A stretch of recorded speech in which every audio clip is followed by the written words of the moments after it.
نتكلم على المروك.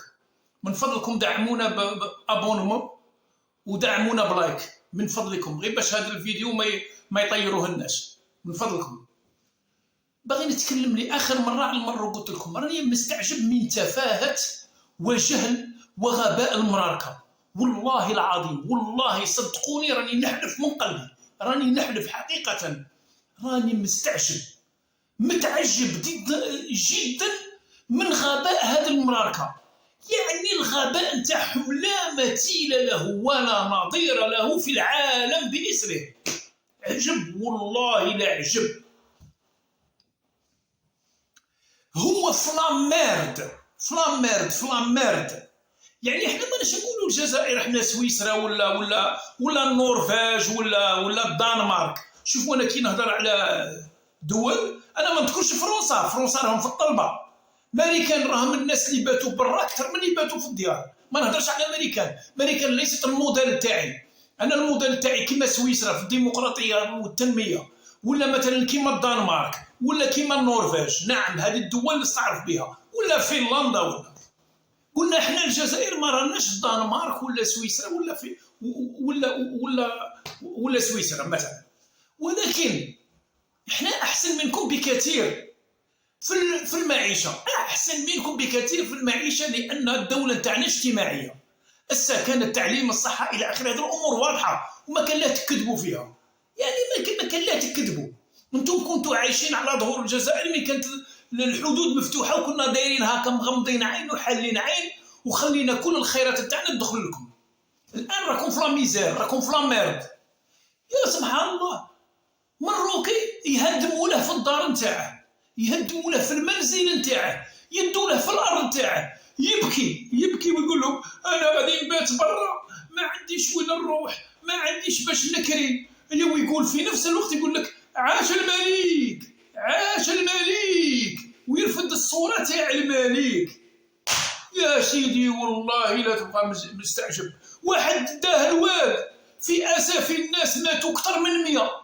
كاين اللي مسكين فقد جاره، فقد صاحبه، فقد ولده، فقد زوجته، فقد اولاده، فقد سيارته، تجارته. يوم يجي يهضر معاه عاش الملك، ايش الغباء هذا؟ يا الملك راه عايش، الملك راه عايش بيك وبلا بيك. الملك عنده طيارات، عنده قصور، عنده ذهب، عنده دي كونطون بونك في سويسرا وفي الدول اللي ما تاخذش كثير من الضرائب، اللي نقولهم لي بارادي فيسكو. وانت راك في الميزيريا تقول لي عاش الملك. اسكت، على الاقل كونك راجل، ما تقول لا عاش الملك لا والو. راك تبكر وراك تتعب باش تاكل. الملك شراه داير لك، راه يجيب لك تاكل. والله ما على باله بيك. ولوا عقلكم شويه، تبقوا غير في هذا الغباء والتفاهه، تبقوا محتقرين من طرف الاجناس. انتم حاسبين كيما فرنسا، واللي فرنسي يحبوكم من يجوا عندكم، وما عارفينكم باللي انتم اغبياء. هما يحبوكم لانكم اغبياء، يديروا فيكم واش يحبوا.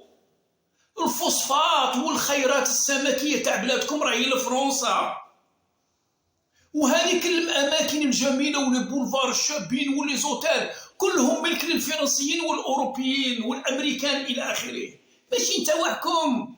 انتم تعيشوا في لامير في الاحياء الشعبيه وتقولوا عاش الملك، عاش الملك. ديجا انت هل تعرف بان هذا الملك ما عنده حتى علاقه بالشعب المروكي؟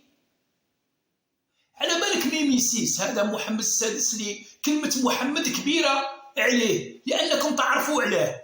تعرفوا علاش نقولوا لحنا ميميسيس؟ وانتم راكم عارفين الحقيقه، غير ما تنافقوش. راكم عارفين صيفته واش يدير، راكم عارفينها. اذا هذا ولد من ولد الحسن الثاني، والحسن الثاني ولد من انتم اللي تعبدوه، ولد من الحسن الثاني. اسكو هو ولد محمد الخامس؟ لا، هذه بشهاده ابن الطبيب اللي كان طبيب محمد الخامس اللي هو جيرار فوري. روح اقروا الكتب تاعه، هذا كان عايش في القصر ويعرف حقيقه المخزن مليح. الحسن الثاني ولد التهامي الكلاوي باشا مراكش، هو اللي يزوج محمد الخامس هذيك الجاريه عبله اللي هي بربرية يهودية، بربرية يهودية. زوجها له، هو كانت عنده جارية، هو أصلا كان يزني بها. ومن بعد الجنرال اليوطي ليضع وريثا لمحمد الخامس اللي كانوا يقولوا عليه باللي هو أيضا كان من قوم لوط، ما عندهش أولاد باينة. فإذا بغاو يديروا له وريث، بس بغاو يديروا وريث اللي يتحكموا فيه. جابوا له الباشا الكلاوي اللي هو كان عبد فرنسا، كان هو في خلاف مع محمد الخامس على خاطره نفاو محمد الخامس إلى مدغشقر ومن بعد ردوه إلى آخره. فإذا هذا التهامي الكلاوي هو زنا بأم محمد الحسن الثاني اللي هي عبلة الجارية البربرية اليهودية، زنا بها في المستشفى بشهادة ابن الطبيب تاع محمد الخامس اللي هو جيرار فوري، وآخرون كثيرون شهدوا بهذا الشيء. فإذا هذا الحسن الثاني هو ولد التهامي الكلاوي وعبلة البربرية اليهودية، ما عنده حتى علاقة بالمغاربة، وما عنده حتى علاقة بالسعديين اللي جاو من المشرق اللي نتوما تعبدوهم وتقولوا هذوك شرفة مملكة شريفة على باه فيها البيدوفيليا والدعارة. يقولوا لعقلكم كيفاش تقولوا المملكة الشريفة وانتم تعرفوا ومعروفين بالدعارة والبيدوفيليا في مراكش في جامع الفنا وفي أكادير وطنجة وكل شيء، وتقولوا المملكة الشريفة؟ أي غباء هذا، أي حمق هذا. ما تولوش لعقلكم من مراركة، ما تديروش حل لأعماركم، ما تطوروش كما طارت كل شعوب العالم. كل شعوب العالم انتفضت وطارت واسترجعت كرامتها، وأنتم بقيتوا عبيد ومنافقين وكذابين. عاش الملك، وهذا الملك كاع ماشي منكم، ماهوش مغربي. تهامي الكلاوي سنغولي، هو من جيش البخاري اللي جابوه السعديين باش يدافع عليهم واستقروا في مراكش. هذا من بعد مع الوطول ولا باشا مراكش، وهو اللي جاب الحسن الثاني. شوفوا غير وجه الحسن الثاني وباشا الكلاوي كيف. هل الحسن الثاني يشبه محمد الخامس؟ لا، باين ما يشبهلاش، ماشي ولده. فإذا هذول راهم يحاكموكم بما فيهم ميميسيس وخواتاته، كلهم غرباء عليكم، غرباء على الشعب المغربي، ولا ينتمون إلى السعديين اللي جاوا من المشرق اللي انتم تشرفوهم وتكبروا بهم وتقولوا هذوك جاونا من المشرق فيهم الرائحة تاع علي والرائحة تاع الرسول الله صلى الله عليه وسلم. تقول له هذا ميمي، هذا اللي هو من قوم لوط يقول جدي رسول الله بالكذب، وانتم ما تأمنوا من الغباء نتاعكم والجهل. تعرفوا انتم علاش أغبياء وجهلاء؟ خاطرش هذا الحسن الثاني اللي عارف بروحه باللي هو يهودي واللي كان عميل للموصاد بشهادة الإسرائيليين أنفسهم،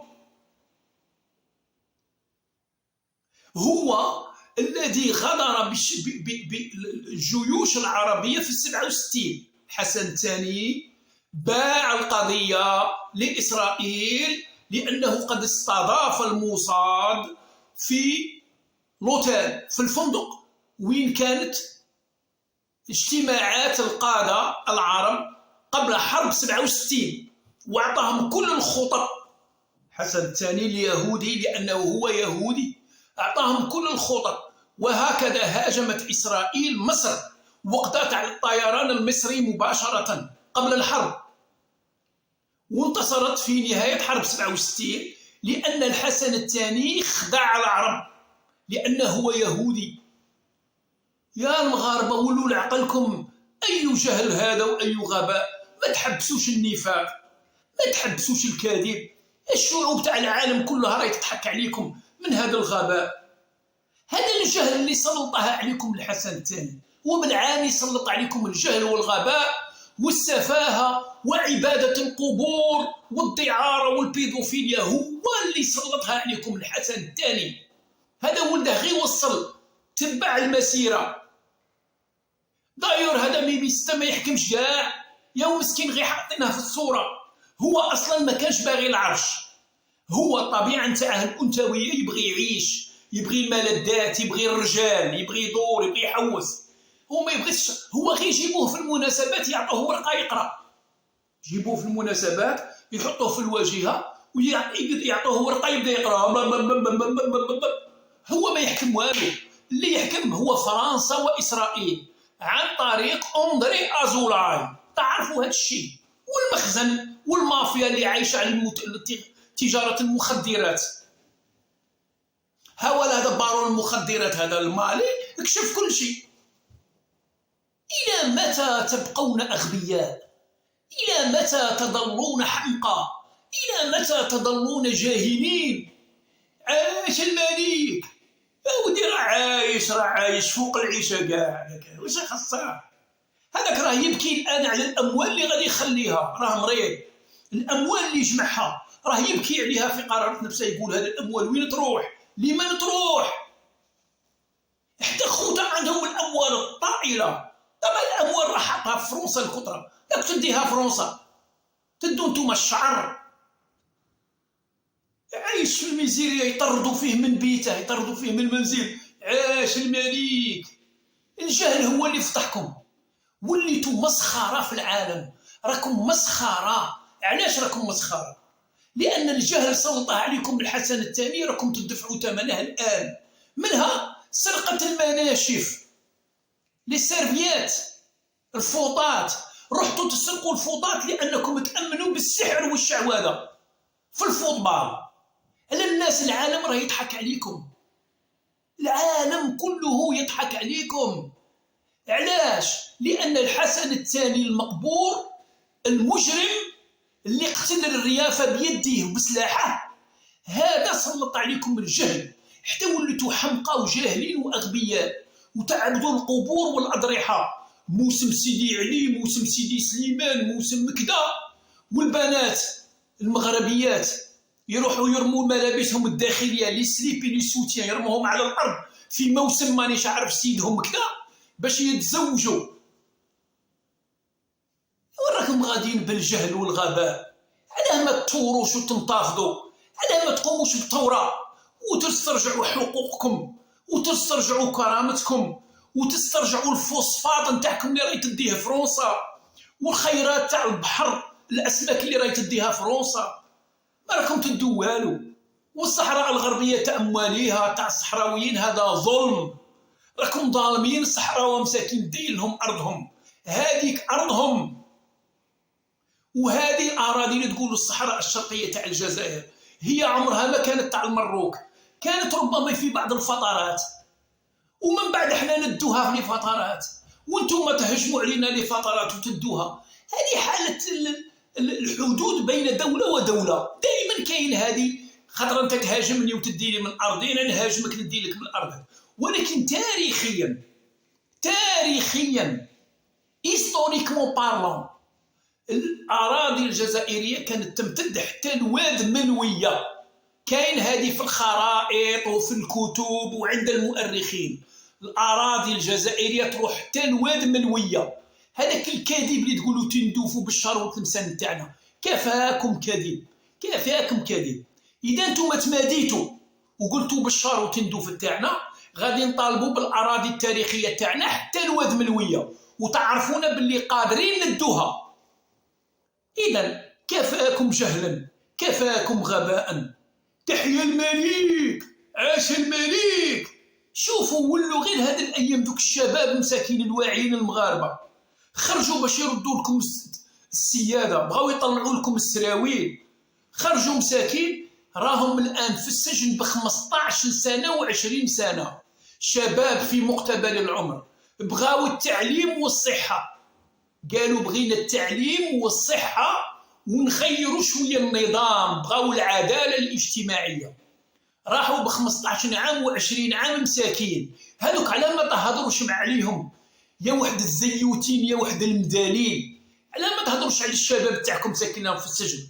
على ما تهضروش على هذاك اللي فاتت فوقه سياره قطعت له رجليه، وهذوك اللي دهستهم سيارات الشرطه وقتلتهم؟ على ما تهضروش عليهم ايها الزيوتين المداليل؟ مقابلين غير الجزائر. الجزائر ليست عدوتكم، ما دارت لكم والو. الجزائر المخزن وفرنسا هم اعدائكم. العائلة الملكية اللقيطة اليهودية هي عدوتكم وليست الجزائر. ولوا لعقلكم، راكم الغباء، راه قضى عليكم الغباء والجهل. ولوا لعقلكم شوية، فوروا كما طارت كل شعوب العالم ولات حرة وكريمة.